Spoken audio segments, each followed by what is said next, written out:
Дали е точно дека 2005 година, после добивањето на кандидатски статус, кога последен пат на анкетите СДСМ е во водство пред ВМРО ДПМН,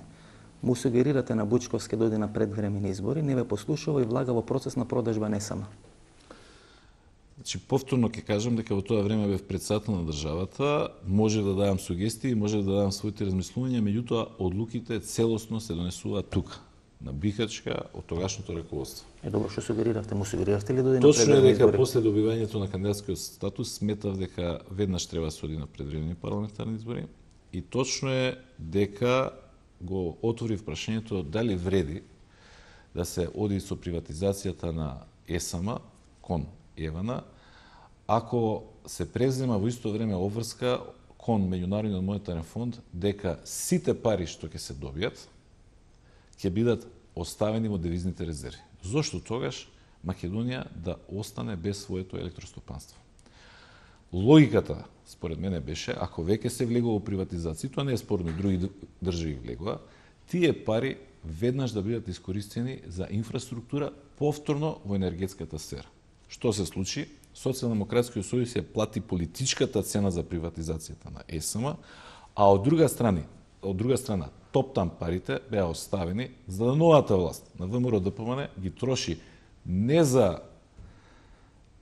хидроелектрани или гасификација, туку да ги троши за споменици Скопје 2014 и непродуктивни трошоци. Уште тогаш имав такво мислење, тоа го соопштив, одлука да си ја носеа во социјалдемократскиот сојуз.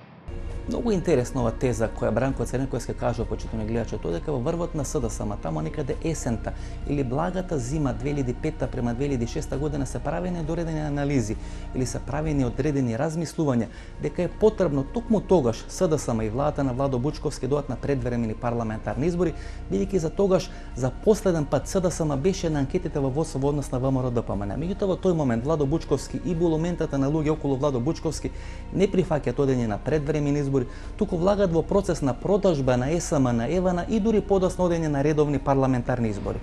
Тука на маса се стават три тези, почитувани гледачи. Како прво, зошто Владо Бучковски одбира да не оди на предвремени парламентарни избори есента 2005 година или благата зима 2006 година и на тие предвремени избори да го порази Никола Груевски, да ја запечати кариерата Никола Груевски, да го испрати Никола Груевски во политичка пензија, туку одбира да го продаде ЕСМ на Евана. Може тоа три пати да поводувате и веројатно одговорот ќе биде почитувани гледачи, дека некој веројатно проценил дека одредените финансиски ефекти од продажбата на ЕСМ на Евана се многу поважно победата на СДСМ на евентуалните предвремени парламентарни избори.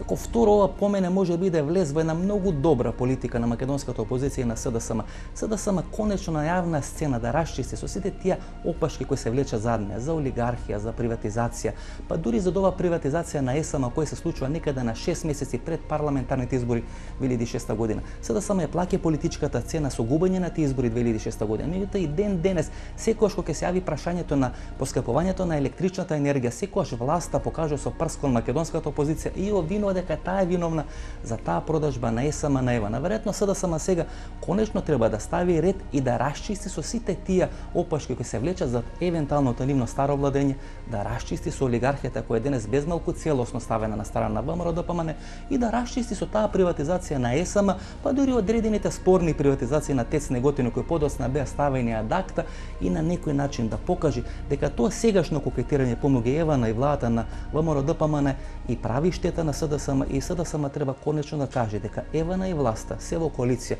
и дека тоа што било направено 2006 година било многу штетно за СДСМ. И третата теза која кажува Бранко Црнковски е дека де факто со тие пари кои биле добиени од продажбата на ЕСМ на Евана, Никола Груевски денес го обработува или го реализира тој проект Скопје 2014 година. Ако Никола Груевски доаѓа на власт во Република Македонија, стапката на задолженост е некаде околу 24%, денес е некаде околу 28%. Меѓутоа кога ги земете 200 милиони евра кои ги доби државата од продажбата на ЕСМ на Евана и ако тие ги ставиме во функција на враќањето на долгот некаде 2006 година кој што го направи Никола Груевски, тогаш почетокот на владење на власта на Никола Груевски изнесуваше долгот надвршен на Република Македонија некаде околу 18%. Односно, ако не беа тие 200 милиони евра кои Владо Бучковски, владата на Владо Бучковски и остави на владата Никола Груевски со продажбата на ЕСМ на Евана, тогаш денес стапката на задолженост на Република Македонија ќе беше 33 до 35%. Со тие 200 милиони евра кои ги доби државата од продажбата на ЕСМ, Никола Груевски есента 2006 и пролета 2007 година ги врати старите долгови на Република Македонија, ја намали стапката на задолженост некаде на 18% и подосна влезе во едно офанзивно ново задлажување на Република Македонија. Со тие нови кредити Никола Груевски почна да го реализира проектот Скопје 2014 година и на тој начин СДСМ има барем двојна или тројна штета од таа продажба на ЕСМ на Евана, како прво ги изгуби изборите 2006 година, како второ сите тие опашки денес се влече за СДСМ и како трето со тие пари де факто владата Никола Груевски го реализира проектот Скопје 2014.